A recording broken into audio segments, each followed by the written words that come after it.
ያዝበለው ያራዳ ልጅ በሚገርም ሁኔታ ማንቸስተር ሲቲ ከሳውዛምፕተን ሲደለደል ቼልሲ ደግሞ ከሊድስ ሆኗል። ያራዳ ልጅ ማለት ነው። ምንም ጥያቄ የለውም። ራሱ እየነገረን ነው። ሁለት ክለቦችን ፍጻሜ ላይ እፈልጋለሁ ያለን ያለው ሲቲ ጥገና ሲዝ ቼልሲም ጥገና ሲዝ እፈልጋቸዋለሁ ፍጻሜ ላይ ዌምብሌይ ተመችታችሁኛል ብሏል። በቃ አውጇል ያራዳ ልጅ። ነገር ግን ነው እዚህ ጋር ጥያቄ አለ። ቼልሲ የሚገጥመው ክለብ ሊድስ ነው። ራሱ እንግዲህ ቼልሲን ከዚህ በፊት ገጥመው ሁለት እኩል በሆነ ውጤት ነው የጨረሱት ማለት ነው። በሜዳው መጣው ሊድሶች እንደ ቀልድም ይፋታሉ የሚባል ጥያቄ የለም። ዘመናት ባጼ ቆጳጼ ነው የገቡት ግማሽ ፍጻሜ። ተረዳኝ። እንዲህ አይሆንም። ሳውዙ እየነገርኩ ነው። ሲቲ ተንቀቅበል። ለማንኛውም እንደዚህ ሆኗል ድልድሉ። እንግዲህ ሀሳብ አስተያየታችሁን ኮሜንት ላይ አስቀምጡ። ማን ከማን እንዴት ያልፋሉ እንዳትንቁ። የሚናቅ ክለብ የለም። የፕሪሚየር ሊግ ክለብ ሆኖ ያራዳ ልጅ። ሀሳብ አስተያየት እናንተ ነው። ሼር ኮፕ ሊንክ ይደረግ። ይመቻችሁ። ኤፍኤ ካፕ ሰሚፋይናል ድሮ ወጥቷል። ቼልሲ ከሊድስ፣ ማን ሲቲ ከሳውዛምፕተን ተገናኝተዋል። በትላንት በአርሰናል ሽንፈት አንደኛ የተደሰተው ማን ነው ብትሉኝ ቼልሲ። በቃ ልትበዩ እድላለሽ ገባሽ? እኔ ብኖር ኖሮማ ታውቂዋለሽ እኮ ማንም ሊያስቸግረኝ ይችላል። ማታስቸግሪኝ ብትኖሪ ግን አንቺ ነሽ።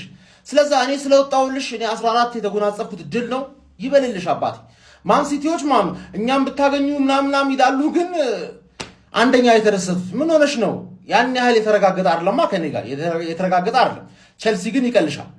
የተረጋገጠው ይሄ ነው። ገባሽ አይደለ? ቼልሲ ቨርሰስ ማን ሲቲ እናያለን ግን ሳውዛምፕተን ከማን ሲቲ ጋር መሆኑ በጣም ደስ ብሎኛል። እኔን የፈተነኝ ቡድን ነው። እናንተን ከመፈተን ወደ ኋላ አይልም ብዬ ገምታለሁ። እስቲ ፔፕ ምን ታረጋለህ የሚለውን ማየት ፈልጋለሁ። ቼልሲ ለዋንጫ ትደርሻለሽ እርግጠኛ ነኝ። ቼልሲ ደግሞ ዌምብሌ ኦልሬዲ ሜዳሽ ነው። ሰሚፋይናልን በሜዳሽ ነው የምትጮቹ። አለቀማ። ሁለታችሁም ዌምብሌ ነው። ለማን ሲቲ ብቻ ነው አዌ። ከባድ ቴስት ለማን ሲቲ፣ ቀላል ቴስት ለቼልሲ። ቼልሲ ቨርሰስ ማን ሲቲ ማን እንዲበላ ነው የምፈልገው? ቼልሲ። ዘንድሮ በጣም ተሰቃይተሻል አባት። የሆነ ነገር አጣጥሚ። እኔ ክፉ ደጋፊ አይደለሁም። ገባሽ አይደል? ዘንድሮ እኔ ከማንም በላይ አንቺ ላይ ነው የተጸዳዳሁት። ገባሽ አይደል? ስለዛ አመቱ መጨረሻ ላይ የሆነ ነገር ደጋፊው የሚያስደስት ነገር ያስፈልገዋል እና ብሉኮ መቆየት ስላለበት ብሉኮ መቆየት አለበት ነው የምላችሁ። ዋንጫውን ማን ቢያነሳላችሁ ትመርጣላችሁ?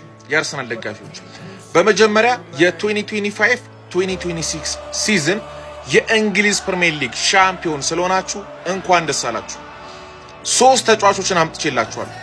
የመጀመሪያው ማርቲን ኦዲጋርድ ነው። ማርቲን ኦዲጋርድ የቡድኑ የመጀመሪያ አምበል ነው። በሁለተኛ ደረጃ ላይ ያስቀመጥኩላችሁ አምበል ባይሆንም ግን እንደ አምበል በጣም የሚለፋ የሚታትር ብቃቱን ያሳየ ተጫዋች ነው ዲክላን ራይስ። በሶስተኛ ደረጃ ላይ ያስቀመጥኩላችሁ ደግሞ ደሙንም አጥንቱንም የከሰከሰ ድንቁ ተከላካይ ገብርኤል ማጋሊዝ።